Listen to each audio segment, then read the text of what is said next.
গত পর্বে আমরা ঠিক এতটুকু পর্যন্ত ছিলাম। তো আজকে আমরা আরেকটু বেশি করে স্যাস সম্পর্কে জানার চেষ্টা করব। তো সবার প্রথমেই আমি নেস্টিং ব্যাপারটা বোঝানোর চেষ্টা করব। তো এই জন্য আমি একটা সেকশন বানাবো। এখানে একদম রিয়েল লাইফে আমরা যেভাবে সেকশন বানাই একটা ওয়েবসাইটের জন্য সেরকম একটা সেকশন বানানোর চেষ্টা করি। চলুন, তো প্রথমে একটা হেডার নিয়ে নিব। তো আমি এখানে একটা হেডার সেকশন বানানোর চেষ্টা করব।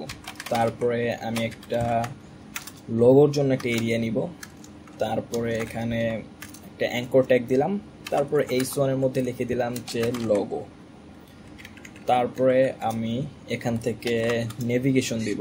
তো নেভিগেশন দেওয়ার জন্য ন্যাপ ট্যাগ, তারপরে এলআই আমি আপাতত 3টা রাখি, তারপরে অ্যাঙ্কর, তারপরে এগুলোকে আপাতত আমি হ্যাশ করে দেই এবং এখানে আমি এটাকে হোম দিয়ে দিলাম আপাতত।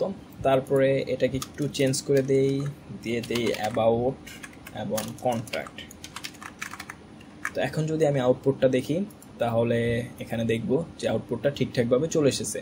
তো এই স্টাইলগুলো পাচ্ছে আসলে আমরা স্যাসের মধ্যে কিছু কাজ করেছিলাম। তো এগুলোকে আপাতত এখান থেকে রিমুভ করে দিই। তারপরে আমি এখন এই সেকশনটাকে স্টাইল করে একটা সুন্দর সেকশনে তৈরি করব। তো আপনারা ইতিমধ্যে জানেন সেটা style.css এর মাধ্যমে কিভাবে করতে হয়। তো এখন আমরা এটাকে স্যাসের মাধ্যমে করব। তো চলুন, এবং একই সাথে এই সেকশনটা দেখানোর পর আপনারা নেস্টিং ব্যাপারটাও খুব সহজে বুঝে যাবেন।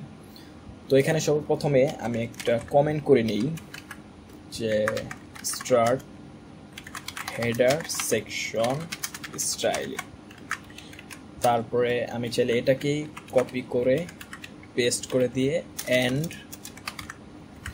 Heading section style.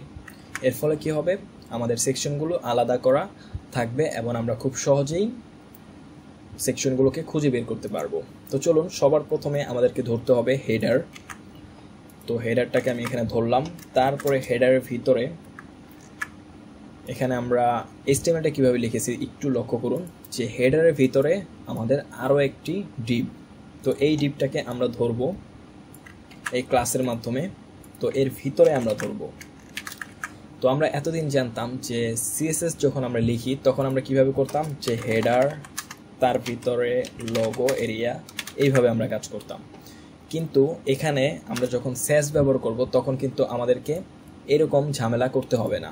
তখন এগুলো অটোমেটিকলি যখন স্যাসটা CSS এ কনভার্ট হবে তখন কিন্তু এইটার পর এগুলো অটোমেটিকলি হয়ে যাবে। তো এর জন্য আমাদেরকে কোনো ধরনের সমস্যা বা কোনো ধরনের কাজ করা লাগবে না। তারপরে আমি এখানে ধরবো অ্যাঙ্কর ট্যাগটাকে, তারপর H1 ট্যাগটাকে ধরবো এবং H1কে আমি এখন স্টাইল করব। তো সবার প্রথমে আমি এটার কালার দিয়ে দিই ব্লু।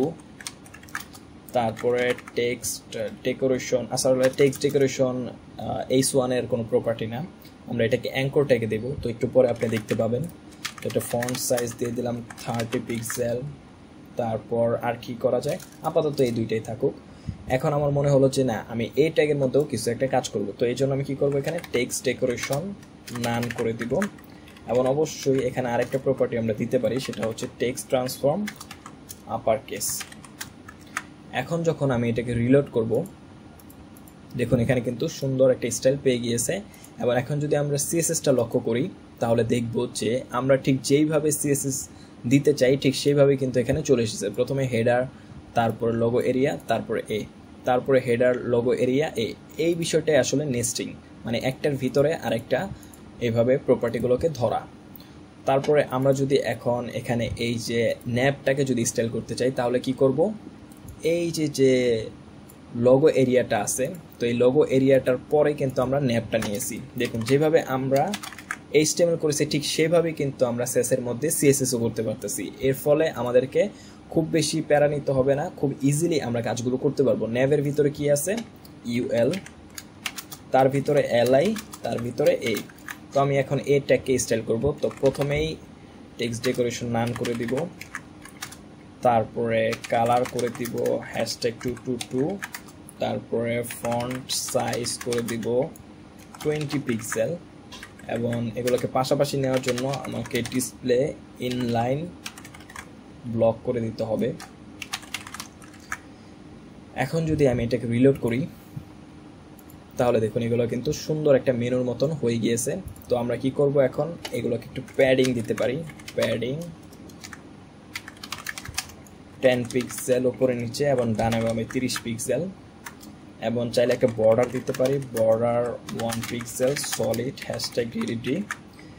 এবং এখন যদি আমরা এটাকে রিলোড করি তাহলে দেখুন কত সুন্দর একটা মেনু তৈরি হয়ে গিয়েছে। এবং একই সাথে আমরা এখানে আরেকটা কাজ করতে পারি, টেক্সট ট্রান্সফর্ম ক্যাপিটালাইজ, এবং চাইলে একটা হোভার ইফেক্ট দিতে পারি। তো হোভার ইফেক্ট কীভাবে দিতে হয় দেখুন, আমরা এতদিন হোভার ইফেক্ট কীভাবে দিতাম, যে এটা এখানে এইভাবে হোভার লিখতাম। তো এভাবে কিন্তু স্যাসের মধ্যে হোভার ইফেক্ট দেওয়া যাবে না। তো হোভার ইফেক্ট দেওয়ার জন্য কি করতে হবে, যেই প্রপার্টিটাতে আমরা হোভার ইফেক্ট দিব সেই প্রপার্টির ভিতরে ঢুকবো, তারপরে এখানে একটা এইরকম অ্যান্ড চিহ্ন দিতে হবে, তারপরে একটা কোলন দিয়ে লিখতে হবে হোভার। তারপরে আমরা এটার ব্যাকগ্রাউন্ড কালার দিয়ে দিতে পারি, ব্যাকগ্রাউন্ড বা ব্যাকগ্রাউন্ড কালার যাই দিই, ধরলাম এখানে #DDD একটা দিব, কালার দিব, এবং ট্রানজিশন দিব এখানে 0.3 সেকেন্ড, অল ইজি। এখন যদি আমি এটাকে রিলোড করি তাহলে দেখুন এখানে কিন্তু খুব সুন্দর একটা হোভার ইফেক্ট চলে এসেছে। তো এখন যদি আমরা এটাকে একদম মেনুর মতো এটাকে এই লোগোর পাশে আনতে চাই তাহলে কি করতে হবে, আমাদেরকে এই যে হেডার আছে এই হেডারের মধ্যে একটা প্রপার্টি দিতে হবে, সেটা হচ্ছে ডিসপ্লে ফ্ল্যাগস। তো আপনারা ইতিমধ্যে জানেন এগুলা যে কোনটা কি কাজে ইউজ হয়। দেখুন এখানে কিন্তু এটা চলে এসেছে। এখানে যেহেতু আমাদের এই পেজটা অনেক জুম করা আছে এই জন্য আসলে ভেঙে গিয়েছিল, বাট আমরা এখন এটাকে কি করব, একটু জুম আউট করে দেব। এই তো এখন কিন্তু খুব সুন্দর দেখাচ্ছে। তো আমরা এখানে আরও বেশ কিছু প্রপার্টি দিয়ে দিই যাতে আর একটু সুন্দর হয়, centre, justify, content, space, between. এখন যদি রিলোড করি তাহলে দেখুন খুব সুন্দর কিন্তু একটা মেনু হয়ে গেছে। তো এই স্টাইলটা আমরা কিভাবে করলাম, প্রত্যেকটা এলিমেন্টকে নেস্টিং করে করে করে করে তারপরে কিন্তু করলাম। এখন যদি আমরা সিএসএসটা দেখি তাহলে দেখব যে সিএসএসটা কত সুন্দরভাবে তৈরি হয়ে গিয়েছে। প্রথমে হেডার, তারপর ন্যাপ, তারপর ইউএল, তারপর এলআই, তারপর এ, দেখুন প্রত্যেকটা, এবং হোভার ইফেক্টটা দেখুন একদম পারফেক্টলি পেয়ে গিয়েছে। তো এভাবে মূলত নেস্টিং করে আমরা স্যাসের মধ্যে বিভিন্ন কাজ করতে পারি। এর ফলে কি হয় যে আমাদের কোনো ধরনের কনফ্লিক্ট হওয়ার সম্ভাবনা থাকে না। দেখুন এখন যদি আমরা এটাকে এইভাবে হাইড করে তারপর আমরা অন্য একটা সেকশনে কাজ করতে পারি খুব সহজেই। তো এটাই হচ্ছে নেস্টিং।